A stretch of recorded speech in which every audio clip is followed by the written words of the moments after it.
हमारे special session Indian polity HCS 2021 में आज हम बात करेंगे प्राक्कलन समिति।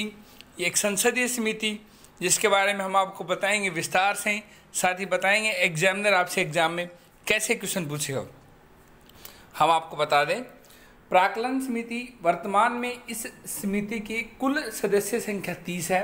अक्सर एग्जाम में क्वेश्चन आता है कि प्राक्कलन समिति में सदस्यों की संख्या कितनी होती है, 30 है। मूलतः इसमें 25 सदस्य थे। जब इस समिति का गठन हुआ तो इसमें सदस्यों की संख्या 25 थी, किंतु 1956 में इसकी सदस्य संख्या बढ़ाकर 30 कर दी गई, जिसमें केवल लोकसभा के सदस्य शामिल होते हैं। यानी प्राक्कलन समिति में जो सदस्य होंगे वो सभी सदस्य लोकसभा से होंगे। राज्यसभा के सदस्य इस समिति में शामिल नहीं किए जाते। इस समिति का अध्यक्ष हमेशा सत्ताधारी दल से चुना जाता है।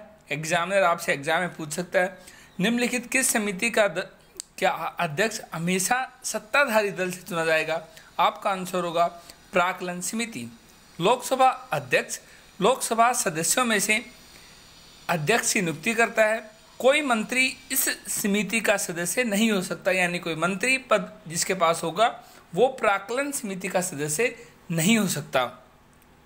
ये संसद की एक स्थायी वित्तीय समिति है जिसका गठन पहली बार वर्ष 1950 में तत्कालीन वित्त मंत्री जॉन मैथाई की सिफारिश पर किया गया था। इस समिति का कार्यकाल 1 वर्ष का होता है।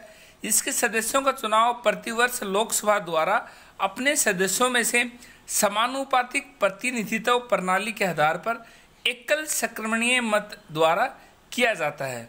यानी एग्जाम पॉइंट से इम्पोर्टेंट है। प्राक्कलन समिति के कुल सदस्यों की संख्या 30 है।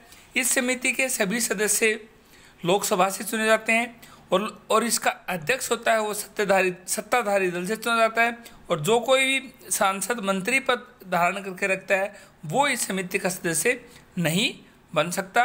और 1950 में पहली बार इस समिति का उस वक्त के वित्त मंत्री जॉन मैथाई की सिफारिश पर किया गया था। इसका कार्यकाल 1 वर्ष का होता है। हमारे आज के सेशन में इतना ही। Thank you.